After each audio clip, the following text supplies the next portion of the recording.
Hey, welcome back to the JMach podcast, where our mission is to make veterans great again through community involvement. And I'm your host, JMach. Thank you for tuning in. Together, we can conquer our mental health one step at a time. I want to thank our sponsors, TRC, Total Roofing and Construction, and Arizona Organics, Arizona's first legal dispensary. Please like and subscribe, and remember that your mental health matters. You're not alone. And enjoy the episode. Hey, welcome back to the JMach podcast. Today, we have Chanel Yellowhair, who is an artist, cannabis guru, and healer. Welcome to the show after the third fucking take. Perfect. We got it, though. I'm here. It's happening. Beautiful this morning. Thanks for having me. No, thanks for coming out this morning. I can't wait. As a bus passes and says anxiety can wait. So let's put our anxiety to the side, right? So let's just jump right into the story of you. And what was your childhood like? My childhood was actually pretty amazing. I grew up in a small town, northeastern Arizona. It's called Snowflake. Little Mormon community up in the mountains, and it wasn't bad. I enjoyed it very much so.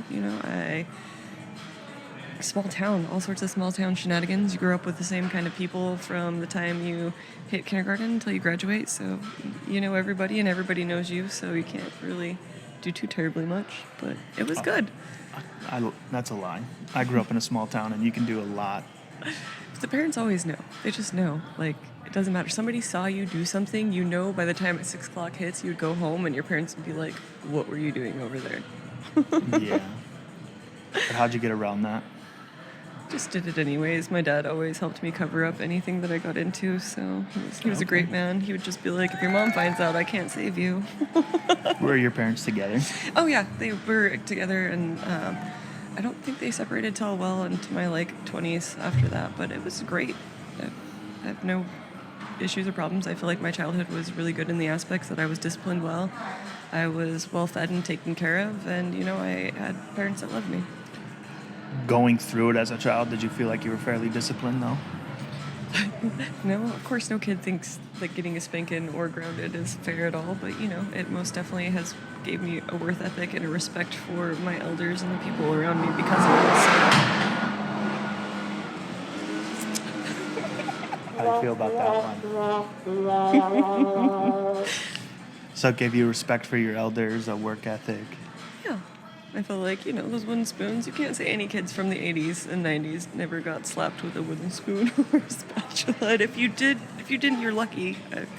I feel like it's a common conversation that I have with a lot of my friends nowadays, now that we're all in our late 30s, almost 40s, and we're like, hey, do you remember when you used to get spanked by the wooden spoon? Everybody's like, oh my God, my mom was so good. I'm just, yeah, memories. Yeah. I like how you're able to keep that positive, though. I know a lot of people, or some people, they see that and they feel like they were mistreated or abused. And don't get me wrong, I'm sure there's plenty of people that actually were. But I feel like there is in Arizona, actually, I feel like you can discipline your children with anything but your hand. Or there's a weird law like that. And I'd have to have that fact checked one day, but yeah. No, I don't know. I understand and respect everybody's opinion, I guess, about it. But to me, I felt like it gave me discipline and that I needed it in order to, in all aspects of life, I apply it in so many different things. And I'm like, oh, don't do that. Okay, cool. It might have been the fear. It might have been the trauma, but whatever. I feel like I'm a good person and it was worth it for me. I don't know. Right. What did your parents do growing up?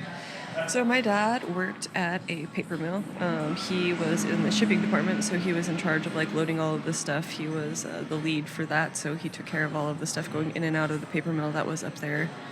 And my mom was mostly a homemaker until we hit high school, and then she just got bored because obviously there wasn't any kids to discipline or anything to do, so then she started managing a restaurant. Okay. Yeah. And what did you do after high school? So after high school, I went to medical school. Not medical school technically, I guess. I got my CNA when I was a senior, so they had NAVIT, which I don't know if they have anymore or not, but it's you can start your college classes your junior and senior year. So I did my CNA, and then I graduated and went and did my phlebotomy and followed up with an MA and started radiology and some other things. So, and then, yeah.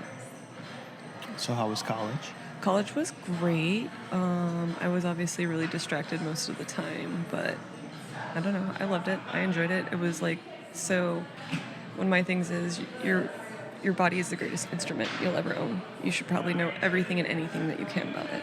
So when it came to biology and anatomy and physiology and everything, I just immersed myself in it because I loved it so much. It's like, hey, you have this one thing that you have that we all have, but how many of us really know like how it functions and operates and like all of the stuff that you need to really take care of it to ensure that we have like longevity and all sorts of goodness. So I loved it. I enjoyed it very much so. Where'd you go to college? I went to U of A briefly, and then ASU, and then it was just tech at Cayman Medical Institute. Is that what it's called? Yeah. And then I got diagnosed with rheumatoid arthritis, and that's when I started my cannabis journey. Okay. Before we jump into that, what kept you distracted? Just life, being 20, Being 21, a kid and focused. trying to be professional and not understanding the importance of education. But even then, with all of my degrees, I don't use any of them at all. So. Okay. And then, so rheumatoid arthritis got you into cannabis? Yeah, I was 22. I had just finished up my schooling. I was just out living, I guess, down in Tucson, and I went in for testing one day because I had what was considered a flare-up. All my joints flared up, my joints swelled, my hands swelled, everything. I went in and they took some blood tests, and they're like, hey, sorry to break it to you, it is kind of a hereditary thing. My dad had it, so got diagnosed with that, and I didn't want to go through all of the treatments and everything that he was going through, which was immune suppressants and opioids, and he ended up getting addicted to them and stuff, and I was like, don't do that. And there was an advertisement, I believe, on the news or something, that there was a school that was going to be coming through right when we were getting ready to go medical in Arizona, about them coming in and teaching some courses and stuff, that they had a university that was accredited over in Denver. At the time, it was called Greenway University. It's now called Cloverleaf University. And I went and I attended her classes there and learned the ins and the outs of the business and learned how to grow. And then during that, learned about the culture and kind of continued out to Washington and Oregon and shot up the West Coast, more or less. And spent probably about the last 15 years educating myself in every way that I can in order to know the medical benefits to be able to help people. I tried to reach out and help any of the terminal 4 cancer patients out there with RSO, and just helping people in general educate themselves to what kind of regimen they need. So, can you tell me how rheumatoid arthritis affects your body? So rheumatoid arthritis is an autoimmune disease. It's where your joints actually attack themselves. So your immune system slowly eats away at your joints, the cartilage, nerve endings, everything that is within them, more or less. So they have immune suppressants, which stops your immune system from doing that, kicking it over. That's what they're for. And then obviously it causes a substantial amount of chronic pain every single day. So people struggle with that. With me, I've learned that the marijuana and taking it in its raw form, as far as like just eating the leaves straight from the plant and stuff like that, or making a smoothie in the morning with it, is the best because it holds and contains the most nutrients and benefits from the plant itself in order to be beneficial for somebody. Can you explain more of the benefits of cannabis then? So the benefits of cannabis, there's so many and so many different aspects. We do have our own cannabinoid system, as most people know. We're meant to have these things. But with just going into the arthritis and everything, it helps with the pain. One, it's immediate pain relief. You can take a dab to the dome, and it'll help, obviously, alleviate so many things. Eating it is probably one of the best ways for people because, obviously some people are against the smoking or partaking of it in that way. But the benefits as far as like rheumatoid arthritis is gone. I used to not be able to like open my hands at all. Like you can kind of see I still have a little bit of a curve to them, but they were like this when I was 22. So over the years, I've just literally the only thing I've done differently is take a multivitamin and smoke weed. And in that aspect, like I've been able to fully, like I can open and extend my hands now, my knees and stuff like that. I'm so much more capable of everything. I used to have to like have assistance getting up and down because of my hips and whatnot, and literally I just smoke a bunch of weed.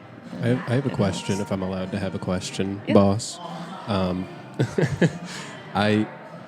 Because like, how does the tolerance affect the pain management, and how like the cannabis assists with that? Like as your tolerance grows, does it affect the pain management like less? Like it works less for your pain?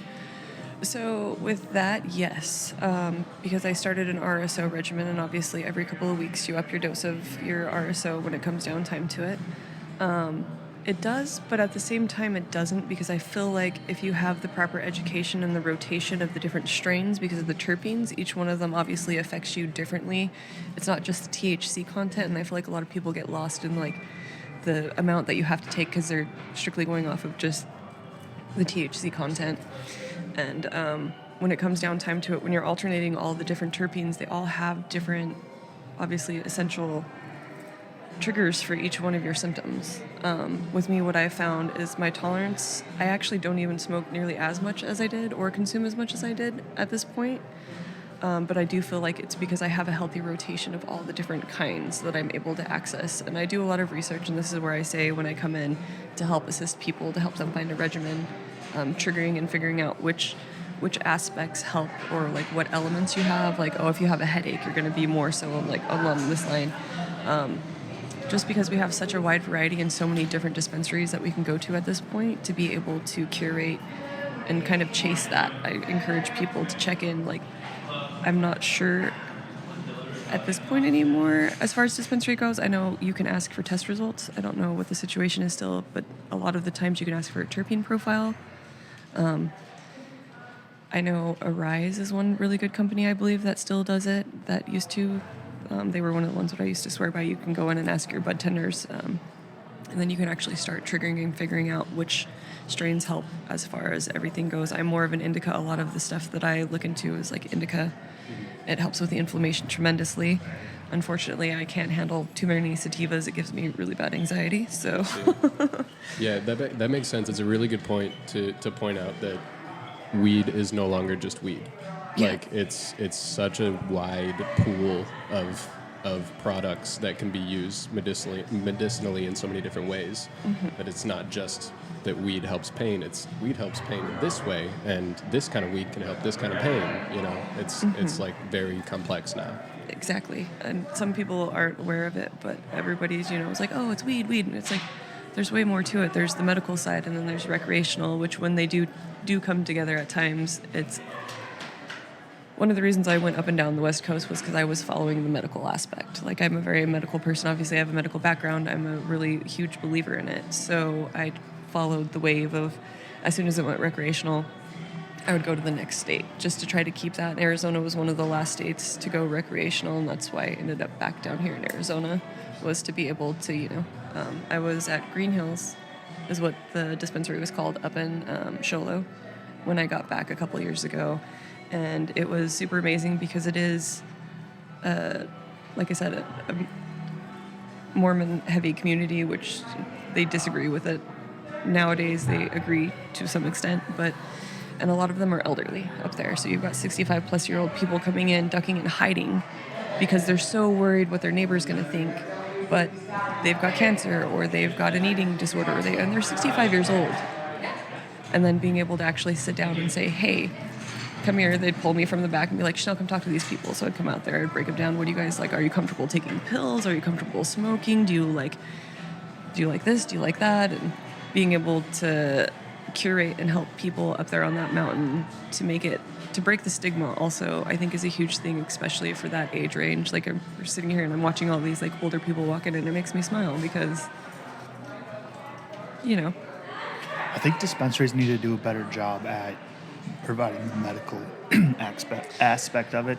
And I get the money is in the recreational side probably more than the medicinal side, but I still want to see more medicinal side. Like, I don't want to make it like an actual doctor's office, right? But maybe a little bit more private, a lot more education, not just offering you like you want an educational packet when you leave, like actually teaching you things that you're saying now, because I think that's what's helping keeping the stigma about cannabis alive, is that like, oh, you're just in there to get high, but like, it's not always about that. People do need it for the actual medicine benefits of it.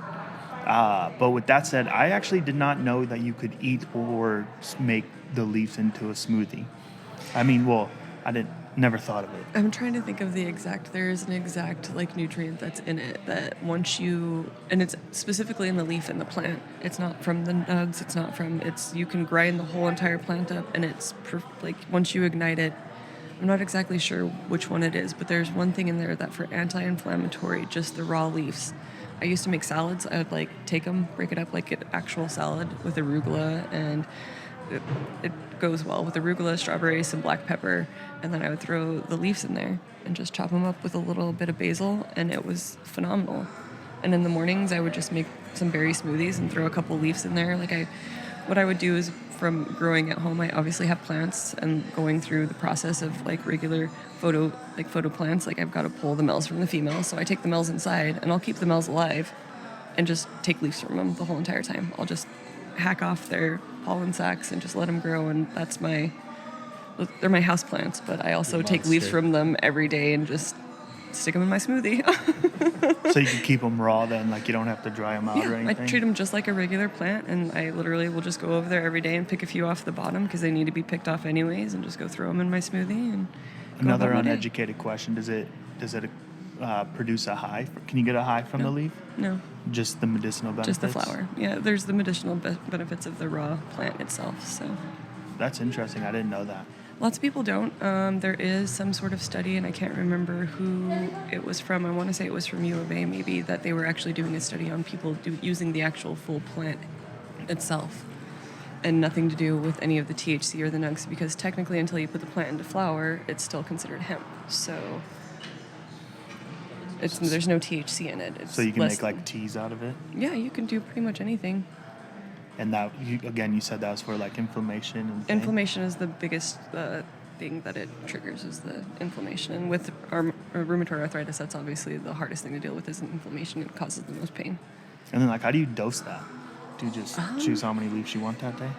To be honest with you, I just go till my ancestors tell me. No, just kidding. I usually do 3 or 4. 3 or 4 is usually what I do, and that's just every single day. Do I know how much of a dosage that is? I don't know, but I did notice the benefit. I started with 1, and then I would go to 2 because I was worried about the flavor, I guess. And then from there, I just 4 is my average. That's what I do. 4 if I am having an extra rough time, like when the storms roll in, it affects my RA, and I'll just grab a handful of them and throw them in there and just down the hatch. Or I'll just grab them and walk by and shove them in my mouth, and my friends are like, "What are you doing?" I'm like, "Nothing, don't mind me." And then how do you go about, how would you tell somebody to start dosing themselves if they're trying to use cannabis for a medicinal effect? So cannabis, when it comes down to that, my advice always is you can always take more, you can't take less. So start out small, 5 milligrams if you're doing edibles. You can even do 2.5 because we do have some fabulous products that start out at 2.5 as far as dosage. Always start out small, then go big, and depending on whether or not you're hitting a bowl, I don't recommend taking a bomb grig for your first time in order to try to figure that out. You could if you want to, swerve, take chances. But always start small and then build your way up. And you're always going to have to build your way up because, yes, your tolerance plays in, but that also is where it's, hey, take the time to educate yourself and really understand what you have at your fingertips. This plant is an amazing thing, and we've had it for how many years? Thousands of years. And it's been utilized by different cultures for different things, and we have it here now, and it's an amazing plant. It should be held with respect and understanding, but also knowing self-education is the most important thing to be able to continue to help this plant grow and become what it fully should be. And you mentioned RSO, and you're on an RSO regiment, and I know RSO stands for Rick Simpson oil, but can you educate the viewers on that? So RSO is one of the highest potency, medications that you can have. It was made by a gentleman by the name of Rick Simpson, obviously, Rick Simpson oil. He did it to treat his cancer, or skin cancer. So how he kind of started out with it is, he made it, and he would take a Band-Aid, smear it on his cancer spot, and slowly started taking away and seeing that it got rid of the cancer on the skin, which obviously leads to cancer patients taking it. And it does have a significant amount of research and standing behind it that it does help. RSO is just highly concentrated. How do I say this? I take 2 ounces of nugs, and I will concentrate it down to 8 to 10 grams of RSO. So you're taking ounces down to grams, and you're concentrating it. I have a process where I heat it for 160 degrees in alcohol and let it go for 8 hours like that. And then, of course, I extract all of the plant matter out of it, and then I'll go through and dissipate all of the alcohol. So then what's left is like this thick, oily, pasty RSO Kind of like stuff. molasses. If you look at it, it looks like it's black in the tube, and everybody's like, oh, like, had some people be like, oh, it looks like heroin, and I was like, that's not what it is. You can take it. And how I always kind of tell people, I was like, if you really want to know if your RSO is good, is what I was educated, is you take a joint paper, and you take a little dab of your RSO, and you smear it across. And when you smear it, the color will tell you exactly, like, how good it is. Some of it's clear, some of it will be like a brown color, but, like, what you want is this, like, deep green olive color. And it's a beautiful color. So it's super beautiful. And you'll see it on there, and you'll be like, oh, okay. Not saying that's exactly how to tell, but I've been told by multiple people, and myself when I do it, I recognize it and go, okay, cool. Like, there's different methods to making RSO. Some people take it and they'll put it in the freezer. They'll take the whole entire, like a jar with alcohol in it, and stick it in the freezer for 2 or 3 weeks at a time, and take it out, shake it every day, bring it out. What that does is just extracts it and breaks down like the trichomes and the oils and stuff to separate. So. And then how do you take RSO? So RSO is a wild beast. The recommended dosage size that we start most people out with, or we recommend when going into an RSO treatment, is the size of a grain of rice. And lots of people are like, oh, really? That's it? And it's just like, no, literally do that and call me in the morning and tell me what you think about it. I have everybody that'll call me the next day and be like, I am so high, Chanel, I don't know what to do. I was like, how much do you take? Well, a pea size. Well, that's why. It's potent, and it does its job. I actually had a patient that I worked closely with up there in Lakeside. She was an amazing, phenomenal warrior woman. She was diagnosed a couple of years prior to, but she was stage 4 at the point, and they had given her 6 months to live. And I was bartending up at a bar at that time, and she came in with one of the other ladies that heard me over talking to another customer about it. So she brought her friend in, and they said, Chanel, can you please sit down and educate us about how this will help cancer and treatments and everything? And so I poured them up a drink, and they ordered lunch, and I sat there for almost 6 hours educating these ladies about RSO and the benefits and how to treat their cancer with it. Well, on that, I took her on as a patient because I'm a caregiver. Took her on as a patient, and I started supplying her with RSO. Every beginning of the month, I would give her about 40 grams of RSO, and that way she could dose herself accordingly. She was flying back and forth to Texas, I believe. There was a facility in Texas, a cancer treatment facility in Texas, that they were doing studies on her. They were trying to test some sort of medication on her or something. She got accepted for this program. Anyways, we worked closely with the doctor, and she extended her life by 2 years from the RSO regimen that we put her on. That's awesome. Yeah. The doctors most definitely confirmed. They're like, we don't know what the difference is between yours and this other one that she takes, because she would pick some up like in between when I'd be out of town or I'm traveling or stuff and I wasn't there to be able to make it for her. She would pick it up from the dispensary and stuff, but she would have some sort of symptoms that would come up and pop up, and it was just trying to curate actually what kind of strain she needed as far as it went, because the stuff from the dispensary sometimes comes from a mix of all sorts of different kinds. They're not strain specific. I don't know if there's any on the market right now that are strain specific, but mine were all strain specific. So, and in that, like, the doctor would notice, he would like send me over the blood counts and everything like that, and the fluctuation between the different strains, like when we would change the strains. And that's kind of where I started figuring out, like, if you keep changing up the strains, the effectivity of it is a little bit more so, and you can kind of curate it. So, but yeah, like when she passed away, her husband came and we had a really long conversation, and he disclosed a lot of information from the doctors that he was dealing with, and they really do believe that the RSO was one of the main factors that her life was extended for the years that it was. So it's amazing, and I hope more research has continued to be done to show the benefits that it has on people. Yeah. Before we switch topics, is there anything else you wanted to mention about cannabis? I love cannabis. It's great. Yeah. my policy is always just like, smoke more weed. Let's see. You got a problem? Smoke more weed. All right. Well, let's talk about your healer side. How did that become? So, it comes from my cannabis side. When I was up in Humboldt, I was working up in a mountain where we were secluded, and I came across this girl from Argentina, and she was doing something that was called Reiki. And we were up there trimming and doing our thing, and this lady was like, here, let me align your chakras and stuff. And at that point in time, I was new to all that kind of stuff, and I was just like, this kind of woo-woo stuff. I'm like, all right, okay. She did the session on me, and she just I completely just cried at the end of it. She held her hands over. She didn't even touch me. She just waved her hands around. She moved some stuff around. Like, just had these weird feelings like come up in my stomach and like my throat. I felt like there was something just like in my throat and then like in my chest. And she's like moving stuff around. And she just was like, okay. She reaches over and she's like, you have to let it go. And she right here in front of my throat. And I was just like started crying. And she just pulled. And I just felt this thing just pull out of myself. And I was just like, what was that? And she was just like, I don't know. But she was like, it was there, though. And I was like, what is this? And I sat down with her, and she explained. She's like, everybody has the capability of doing Reiki, this, that, and another. Like, and I just started digging into it. And, like, the whole healing aspect of that was just like, okay, I have this capability of helping heal. Not only from the cannabis, but also with energy work and Reiki and massage and stuff. So the healer aspect of my side is it comes from my grandpa. He was a medicine man.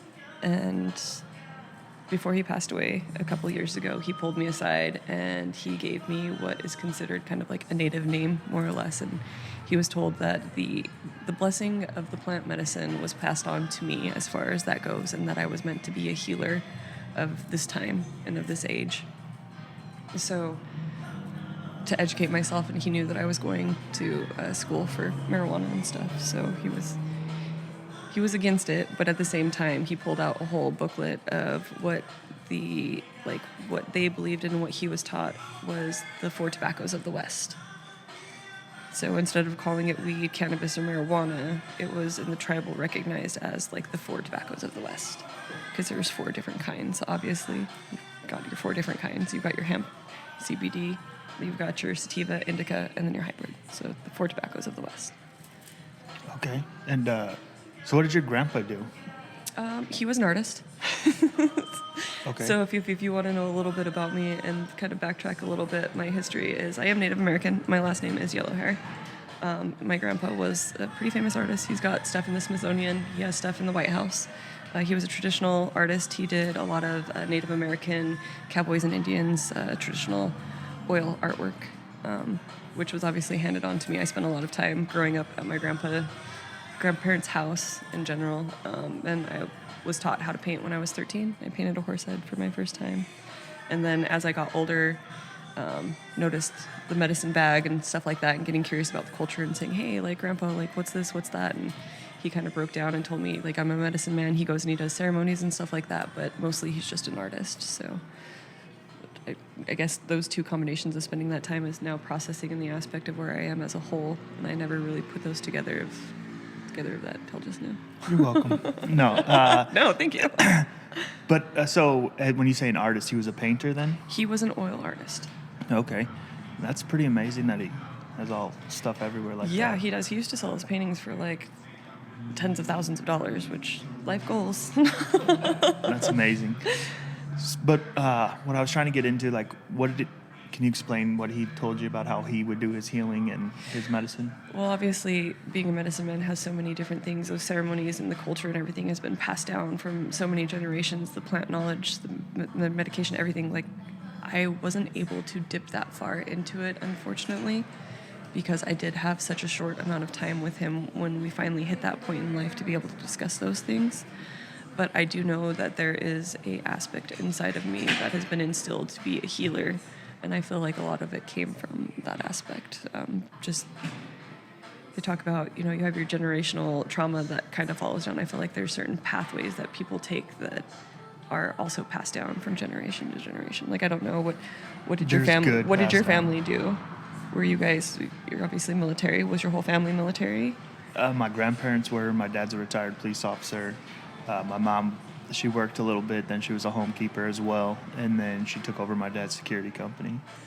But yeah, I get the military side from my dad always watching like war movies, and my dad always wanted to join the military, but he never did. So it's just something I always wanted to do. It was always inside me. And then my ego took me to the Marine Corps. Oh yeah. You gotta be the best, right? I guess. Right. I thought you were the best when you hit it anyways, like, But I don't know, where are we at? I'm sorry. I needed to You were talking about, like, there's actually not just generational curses that are passed down, but like generational paths. Generational paths, I feel like I could be wrong. I feel like a lot of my friends and family, like when I look at them as a whole and see them, like there's a long line of doctors, there's a long line of policemen, there's a long line of like, it's kind of passed on as a trait. Maybe it's just as we're kids we see them and it's something that we aspire to, so we kind of follow that path, or maybe it's something else. You know?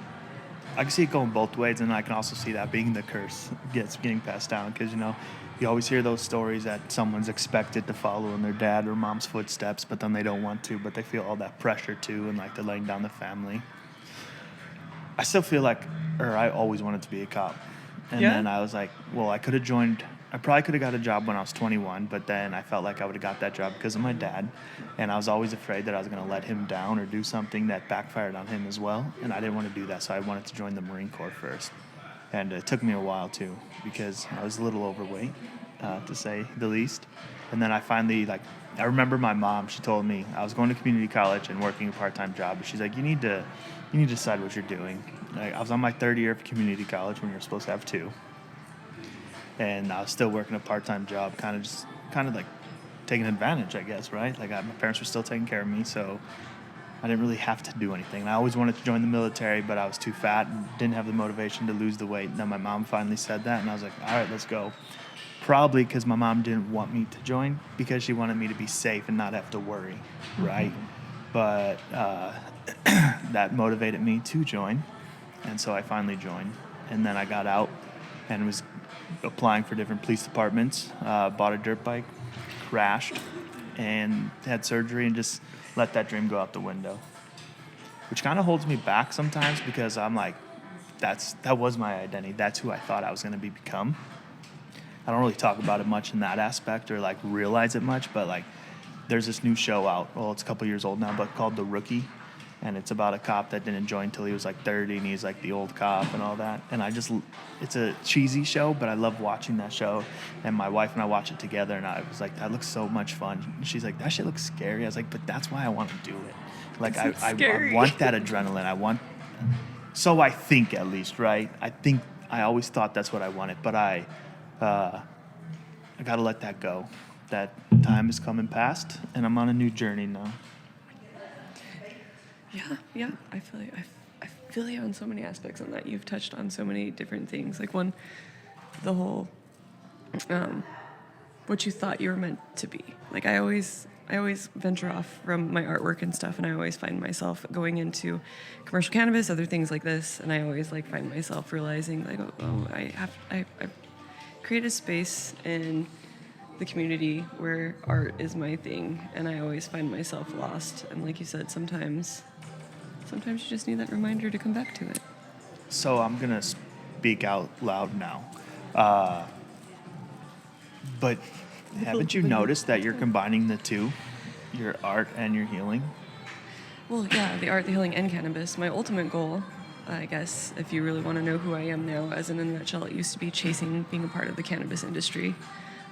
Wanting to be one of the best growers in the state, wanting to be one of the most knowledgeable people at the dispensary. Like, I've wanted to educate people so much about it, but then also kind of realizing, like, that's not what I really wanted. It's ultimately just to help people heal and understand that this plant is a healing thing. And I can take my art, because there's art therapy. I can take the cannabis. We can add that to the art therapy. We can smoke weed while we paint, which is amazing, which goes to my business, the Peace Pipes and Paint. We do puff and paint sessions where you come in, we smoke. We used to partner together and do those. And then also the Reiki and energy work, where all of them can be combined together in one place, I feel like. And that's ultimately my goal, is to be able to provide a space for people to be able to come in, heal, work through stuff, get some energy work done, do some artwork, because art makes life better. And as always, like I said, my motto, just smoke more weed. But have you ever thought about how cool it is that you're honoring your grandpa by doing art and using it as a therapy and healing? That's what hit me when we were just talking, actually. That's what I want to cry at this point. Go for it. It's okay. It's amazing to be able to be a part of all of it and be able to continue to carry it, but on a different level. Like, we are generations apart from what my grandfather was to what we are here. And it's amazing to be able to take all of my passions, which is every single one of those things that I've said, and be able to have people like you guys in the community supporting people like me who have these small dreams that could make a huge impact if supported correctly. So yeah, just you bringing that to my attention earlier about it. You're like, hey, you're doing it all together. And I was like, whoa, like it just like slapped me in the face. I am actually doing it all together. And it's a great feeling. Like, and I hope that people can see that and understand like, hey, we can make an impact by healing ourselves, by healing those around us. And we have these tools that are right here at our hands. Like, why wouldn't we use them at this point in time? So anyways, sorry. No, don't be sorry. Thank you for sharing, and thank you for sharing your raw emotions too. I just think okay, this is a question that's semi off topic, but like what medicines, do you know what medicines your grandpa was using? Or like what ceremonies he was performing?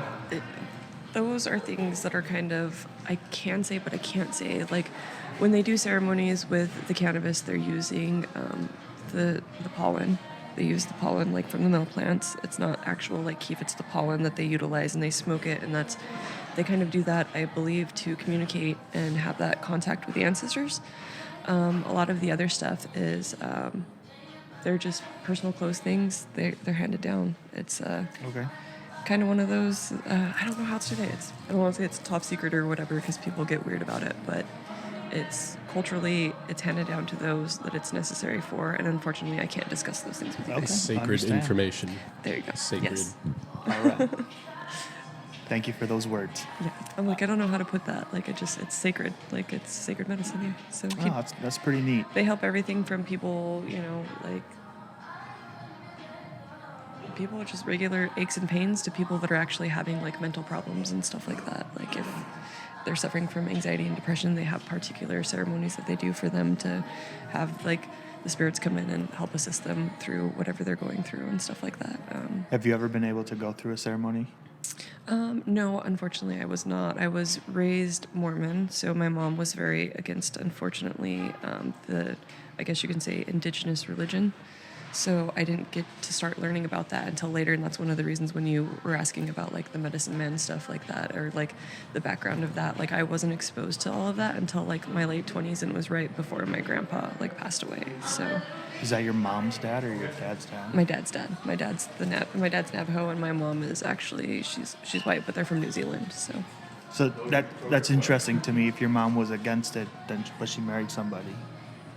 Oh, well, my dad was Mormon, so Oh, he did a mission for the church and all of that stuff as far as that goes to be a part of the religion, and they met in crossing, I guess, or something or another like that. But he was obviously Mormon, she was Mormon. They got married, and it wasn't. They both were so dedicated to the church that they didn't see anything because the church believes like that's, I guess, praising another lord or whatever, and it's just against the religion and highly frowned upon. So we, as kids, like weren't allowed to be around it. Like my cousins, when they became women, they have a particular ceremony that you go and you participate in when you became a woman, and you have all of these things that are bestowed upon you and education about all of this stuff, and it's a whole like 3 or 4 day ceremony. And my cousins were all the same age, we're all going to school together.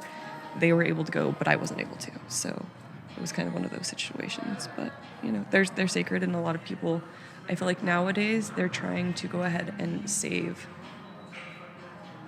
our history, our past, our culture, because we've been so like, don't share it, don't film the ceremonies, don't do this, don't do that. Like, and now I feel like our generation and age is coming through and saying, hey, like we do need to pass these on. We need to like talk about this. We need to educate people. Like, this is why our ceremonies are, and I feel like there's a lot of indigenous influencers and stuff like that now that are actually like getting okayed by the elders, that they come in and that they film, that they educate our generations, because it's getting lost in translation. It is. Yeah, so I like the privacy around things, right? But I've never thought of it to the full degree of like, well, now you're being private, but like all the elders are eventually going to die off, and is it going to get lost then? So when's the right time to open up, and then like how much to open up? I'm sure that's interesting to watch on your It is, end. and coming from somebody that, like I'm considered a half-breed, I'm half white and half native, it's interesting to watch the transition, because to me it was important anyways to keep it, because there's that side of me that I was just like, oh yeah, like we need to be sharing this, and then there's the other side of me that's being like, no, this is sacred, we keep this for. But then also people now, like I said, it's getting lost in translation. There's so many things that these elders didn't pass on, or they didn't feel comfortable passing on to somebody, because we're getting Americanized, or however you'd like to put it, that we've lost a lot of stuff in translation. So, it's important to do that, and that's one of my missions also with my artwork is my grandmother approached me and said, hey, you need to paint your grandpa's stories, which they're stories. All of his paintings are stories that have been told and passed down from generation to generation, and they've been lost in transition because his artwork isn't a style that's looked upon anymore. It's not sought after. It's kind of, older. A lot of 65 plus people own the paintings and stuff, and she's like, I need you to paint these stories again because you need to carry them on and you need to tell people about this. And so I've actually started one painting.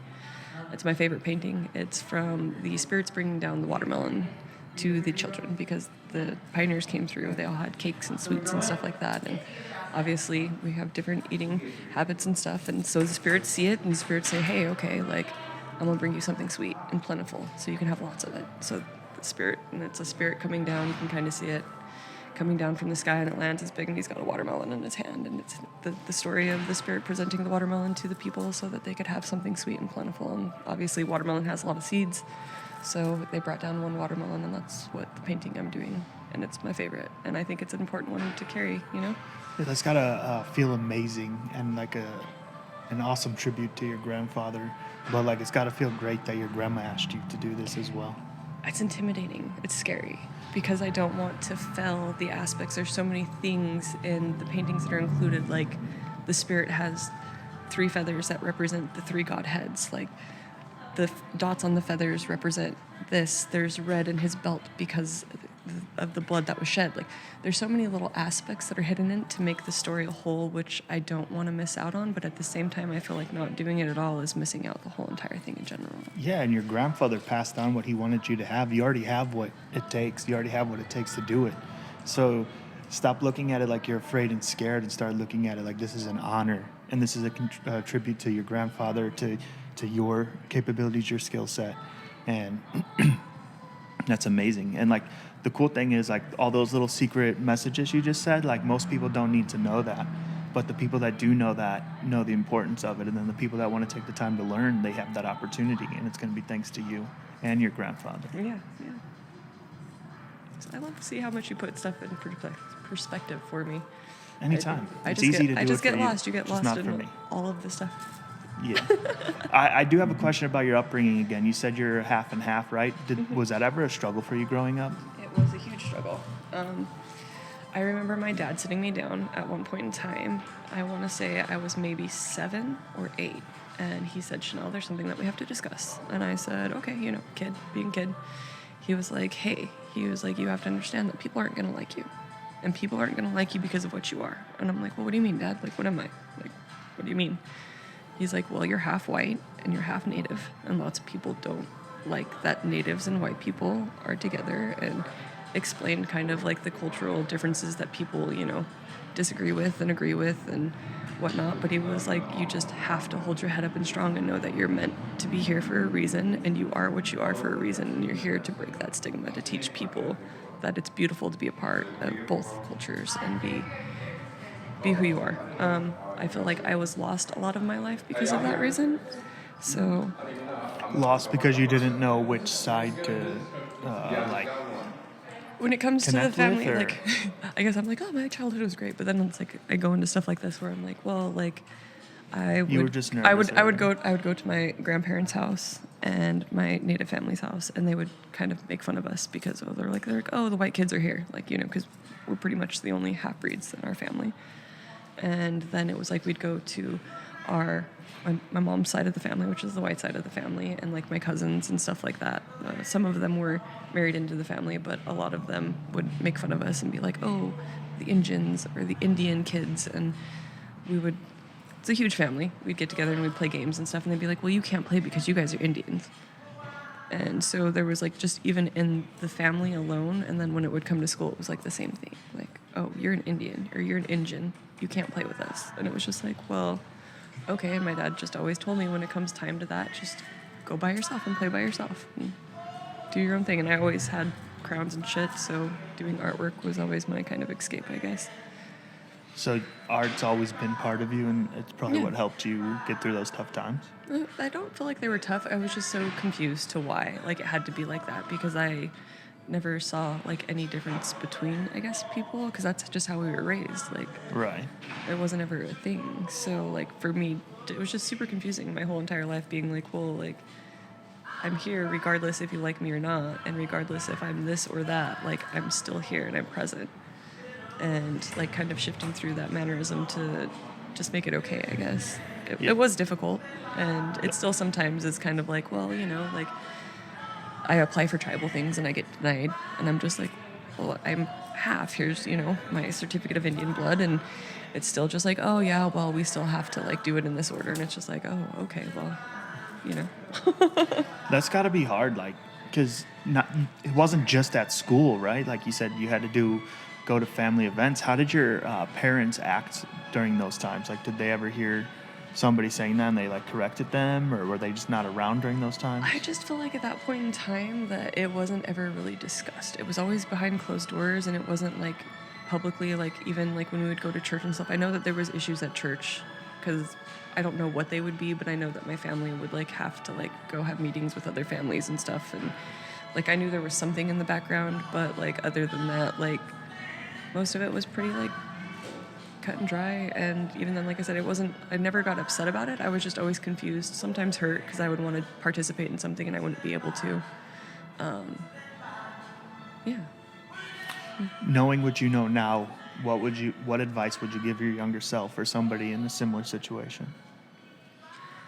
Two, don't be afraid to celebrate who you are. Because a lot of the times I felt like there was many things as far as like being Indigenous that I could have celebrated that I didn't, because I didn't want people to judge me, I guess. Like I said, it goes back to the whole like kind of, I guess, childhood trauma of like being made fun of by my Native family and then being made fun of by my like white family. I just kind of kept everything super neutral, and to live out loud and don't be afraid to embrace and take the culture that you have, whether you be like half Latino, half white, just live it, wear it, and be proud of it. And it doesn't matter what anybody else says, because once you're true to yourself, it's like when it all comes together for you. Have you been able to work through that as an adult? Yeah, because, you know, like even times I get approached when I'm out like doing my business, and like I'm light skinned, like during the summertime I get super dark. But I've been approached actually recently by a couple of people that are just like, you can't use peace pipes and paint. You're not allowed to. And I'm like, what do you mean? And they're just like, well, you're not even Native American, and that's so disrespectful. You're out here doing this and using somebody's this, that, and another. And I'm like, my last name's Yellowhair. Right. And my symbol literally, like the little hidden things, like I said, it's got like the feathers in there to represent like my family, the 3 dots on it to represent like my dad, my mom, and my family, like everything. And I was just like, and they're just like, oh, you're Native? And I'm like, pull out my ID and it says Chanel Yellowhair, and they're just like, oh, well, I'm sorry. And I'm like, but you shouldn't even be approaching people in that aspect anyways. Are like, those people even Native most of the time? No, they're usually white. See, that's what I was going to say, but I didn't want to judge. But, like, I can understand standing up for somebody, but, like, if it's not even your culture or yours, like, who are you to say, like, that's disrespectful in a sense, right? Like, it's not like you're bashing them or bashing anything. No, not at all. I literally had one lady, it was maybe a month or 2 ago, reach out to me and tell me how horrendous, it was like on my Instagram, it was like pages of how horrible I was for taking advantage of Native Americans and their culture and not being respectful of any of it and turning it into a cannabis brand and everything like that. And I was just like baffled. I finished reading it and all I could do was send her a smiley face, because what do you say to that? Like, I literally was just like, 1, my name is Chanel Yellowhair. 2, I am Indigenous. 3, it's a huge thing for a lot of people to have a CIB, which is a certificate of Indian blood. There's only 2 things in the world that has to have some sort of quantum. It's horses and Native Americans. Let that sink in for a second. 2 things in the world that have to have some sort of blood quantum. Native Americans and horses. That's it. But it's important for people. That CIB is a huge thing for people. Like, that lady was most definitely like, well, how do you have proof? And I was like, yeah, I've got literally a certificate that says Chanel Yellowhair is half Navajo. And That sucks that you even have to prove How yourself. ridiculous that you have to prove that. you Like, have- why do I need a paper telling me just so I can show you what I know that I? That's ridiculous. Yeah. But those are the comments we're not supposed to read and we're not supposed to respond to, because it's just them showing their ignorance, you know? Like, you're out here doing great things. You're out here representing your family, and somebody who has nothing better in their life to complain about than to try to stand up for something that they don't even have a stake in, that they're not even part of. Like, that's like so disrespectful. Like, grow. Instead of saying grow up, like, what has troubled you? Yourself. Like, what brought you to this? Like, what is wrong in your life that you're so unhappy that it brings you joy bringing justice to me? But, like, you're wrong. You know, like, and that shit used to rile me up, and obviously it still kind of does a little bit. But I'm trying to view them as, like, all right, they're just a broken person themselves, and they need something to make themselves feel fulfilled or make themselves feel like they're doing something for society. I guess I appreciate it to an extent. Like you said, she was trying to defend the culture and stuff, but she went about it all wrong. I was just like, dude, you should probably do some research in the history of the person that's running that before you jump in at them and understand where they truly lie. Because, you know, it's really easy to lose things in translation online, I've decided. Right. And as clear as you feel like you're coming across, like that other person, depending on how they are in that moment of reading your message, they could perceive it completely wrong, because there is no context when it comes to text messages. It's just words on a screen. Exactly. And so you can't tell if the person's being funny, being serious, and that. So, yeah. It's just interesting. Them keyboard warriors out there. Keep on keeping on. Yeah. I appreciate you coming out here and sharing your story and, like, showing your perseverance, and, like, it's not holding you back. Well, you know, being an Indigenous woman and a business owner and just really an Indigenous woman out here on my own 2 feet trying to make things happen has proven to show me I have a lot of supporters. A lot of people support me and want to see me succeed, and I wouldn't be where I am if it wasn't for people like you in the community, so many others that I've interacted with to get me to where I am. But to actually have, like, the community, like, step up and start seeing, I'm not sure, I know that there's a new cannabis brand that came out that it's Indigenous run, and she's an Indigenous woman running it, and it's, to me, like, it's amazing to have somebody to, like, be like, hey, I see you, I acknowledge you. It's cool to see us, like, in an upcoming, because, you know, we're in Arizona, there's, you know, many tribes here and stuff like that, and some people respond well, some people don't respond well, you know, it just depends and fluctuates, but at the same time, it's a struggle, but it's a blessing. And the lessons that I've learned over the past couple of years, actually living that loud and proud and being Indigenous and being like, hey, I'm here, I'm a woman, this is my business, has been very eye-opening to how many people actually support it. It used to be a struggle, but now it's like a triumphant thing, I guess. Honestly, I feel like I've been oblivious and kind of ignorant towards.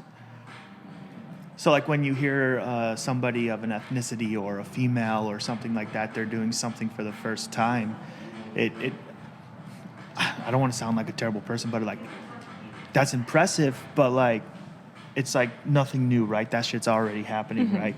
But that's also because I guess I just been blessed that, or grown up, then everybody is like, everybody's white. Or white people have done X, Y, Z, right? And I don't know the significance of having somebody like me do something for the first time.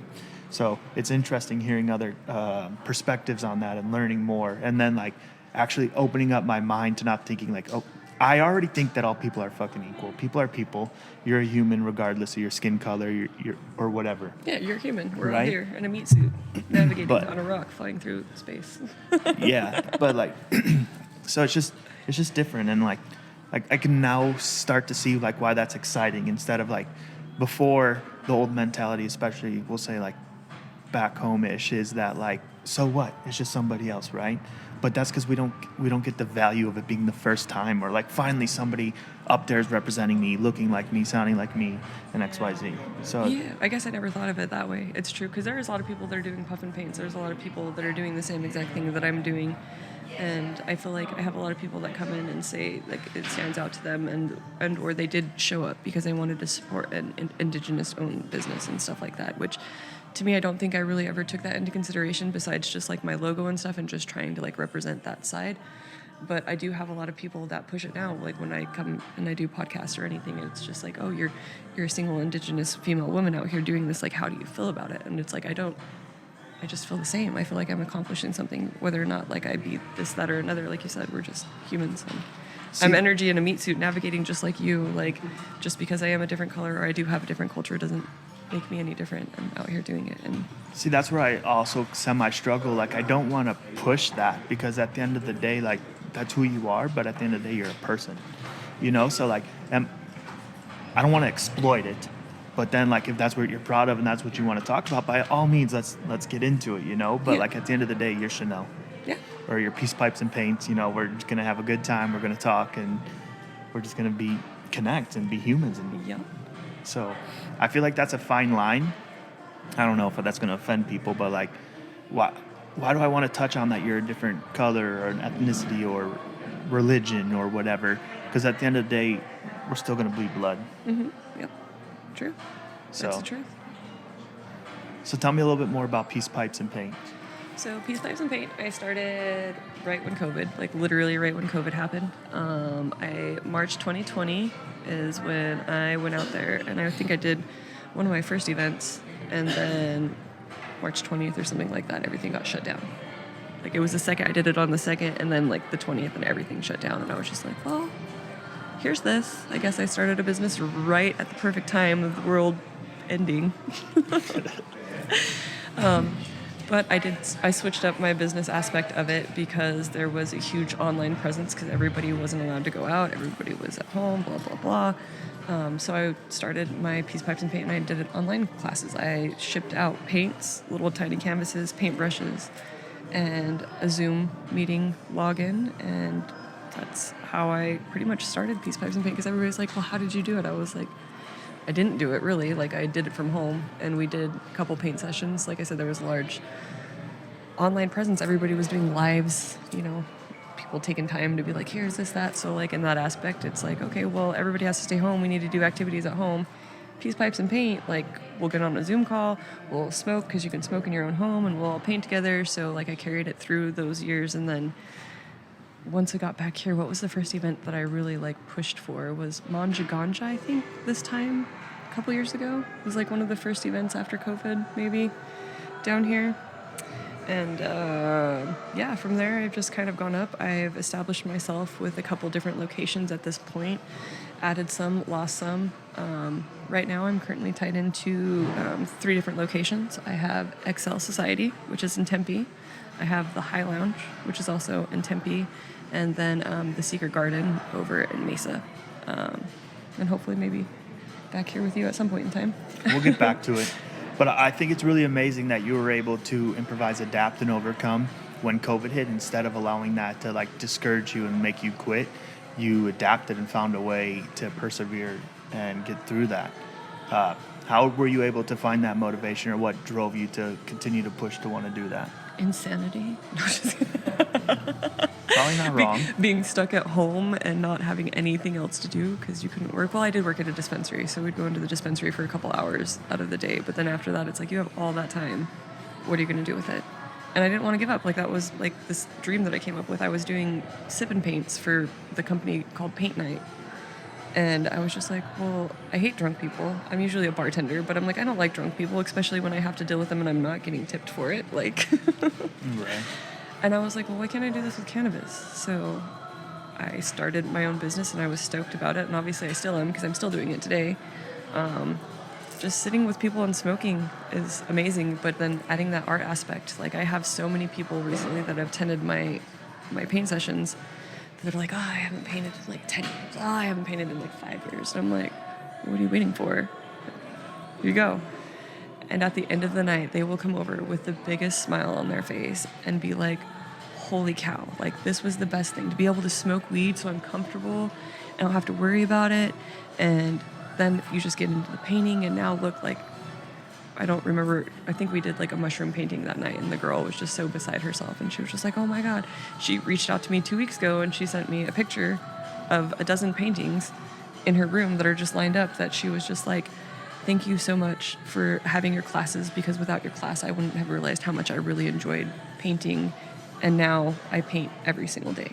It's amazing because seeing. it helps me work through, because she was having really bad anxiety. She wasn't even going to come to the class because she was so anxiety ridden that she just doesn't do anything out in public. But she was like, well, if I can smoke, I can help my anxiety. And sure enough, and now she's just well on her way to painting, and I'm proud of her. So That's awesome. Are you proud of yourself? Yeah. Every time after I finish my sessions, I usually am kind of just like all over the place. But when I finally bring myself towards the end of the painting where I'm winding down and everybody's kind of finishing their paintings and I'm walking around taking pictures of people and telling people, hey, you did a great job, the fulfillment from there is like outweighs anything. Like the money doesn't matter. Nothing really matters. What matters to me the most is when I get to walk around and the light in people's eyes when they look up at me, when they finish their painting, is like the best payout I could ever have. And to hear the stories even after, like countless stories. Like I wish I could scroll through and show all the messages that I get from people that are just like, I paint now all the time because of this. And like you showed me that like you don't have to be a fancy artist in order to paint. Like one of my rules that my grandpa always was said, if you can sign your name, you can paint. And I know I told you that the first time because you're like, I can't paint. I'll never be able to do this. And I literally looked at you and I was like, well, if you can sign your name, you can paint. It's all the same motion. Right. It's really amazing, whether you smoke or not, the benefits of painting and art can really have towards your mental health and like just bringing you into the moment and into the zone and just basically enjoying life for that time while you're painting, because you're distracted by what you're doing opposed to like all the past you're thinking about or the future. So it's pretty amazing. The art therapy behind it, even the color choices and color schemes that you can pick will affect somebody's mood. I know when some people come in and they're confused and they don't know and they're kind of anxious, like I'll go pick out all the blue colors that I can, the teals and the blues, and lots of people are like, a lot of your stuff is teals and blues and purples. I was like, oh, they're relaxing colors. And if people are anxious, I'm not going to pull out a bunch of orange and reds and be like, hey, let's do this. It impacts people. It really does. And coming from somebody like me that I see it all the time, like I know a lot of people don't recognize it, but even then the art therapy and the healing aspects, like I feel like one of the most impacted sessions that I did was the one that we did for the vets with you. And you walked around at one point in time and you were asking the different people, how do you feel? How are you working at home? Like you were asking such personal questions that it brought me to tears, because the attendees were like responding with like how it was helping them, how they were able to kind of take a moment and a breath away from their PTSD that they were suffering from, and all of that. I walked out of there and I don't think you even recognized it because you were walking around talking to everybody. And I want to say is Amun, is that how you say his name? Yeah, Amun was there, and I don't remember what he said, but you asked him a particular question about how he was feeling and if there was something he was struggling about. And he stated his struggle, and then he like went into the aspect of how the art was making him feel and how you made him feel and how he felt validated, and that I wish that I remember what he said, but it brought me to tears. I had to walk out of the space because like you had helped him work through this one particular aspect of his week that he was stuck on. And to watch him paint and you talk to him while he was painting and him like process and work through it was probably one of the most beautiful like sessions and interactions that I've seen. And I feel like that's probably one of my biggest motivators when I sit there and say, hey, like art therapy is a thing, and to see people work through it, like I do believe like that was something that you most definitely like instilled a little light in me to like make me want to push harder to do more art therapy and be more involved with helping vets and people that are suffering from PTSD and stuff like that, to understand like it can help. And it's just as simple as picking up a different color on a paintbrush and smearing it, painting, placing whatever you want to say on a piece of canvas. Right, you just get it out, get those emotions, get those strokes out. But I'm honored and glad I was able to help you and Amun as well.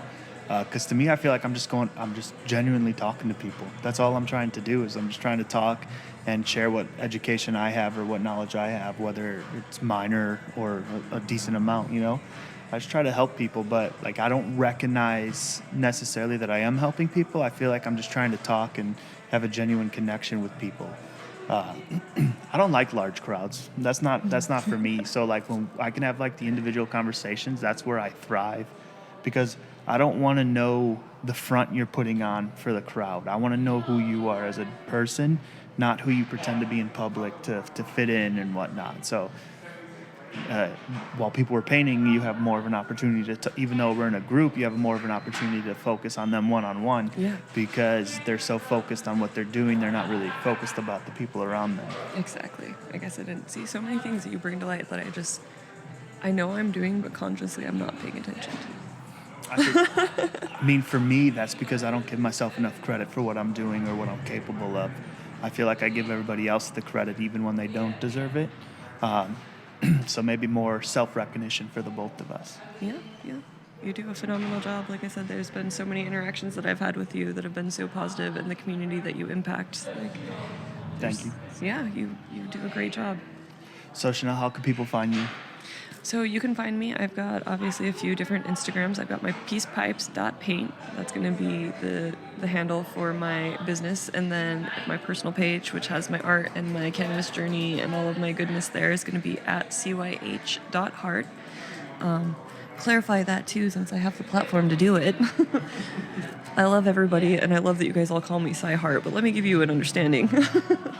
So my name is Chanel Yellowhair, and CYH is actually that, and the little heart is just because I've always put a symbol on it. So just to educate guys, my name's not Cynthia. It is Chanel, and my last name is Yellowhair, so look forward to that. And give me a follow, give me a like. Obviously, support these guys too, and be sure to follow. But come check me out at any of the events that are going to be going on. I know we've got a few lined up. Cannaland is coming up, I guess, on Sunday, so... And obviously this will be probably played in May, so it doesn't matter anyways. Right. But for your future events that are happening in May or later, are they going to be on your website or on yes, your Instagram? Yes, Instagram? I do have a website. It's going to be bycyh.art. Okay. It's not. There's no .com, not anything. It's bycyh.art. That's where you can find my website. All of my calendar will be posted there. You can book appointments and consultations as far as if you need help with setting up a medical regimen. I have that offered on there now. You can sign up for Reiki, massage, and energy work on there. I also am opening up art therapy classes. Those will be listed on the calendar, and of course my puff and paints will be there too. So you can pick up my artwork too, commissions. They're all there. Awesome. Is there any safe rounds? Anything I missed you want to talk before we wrap this up? No, not at all. Is there anything else? This has been amazing. I know it was kind of all over the place, so have fun editing it. No, that's all right. That's how conversation goes. This isn't meant to be scripted where there's a timeline and an order.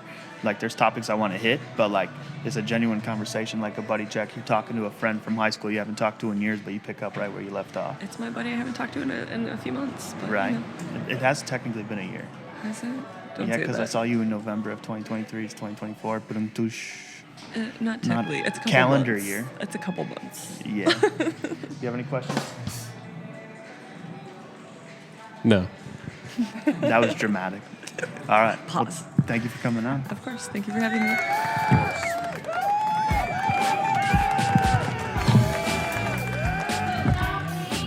Woo! Thank you guys.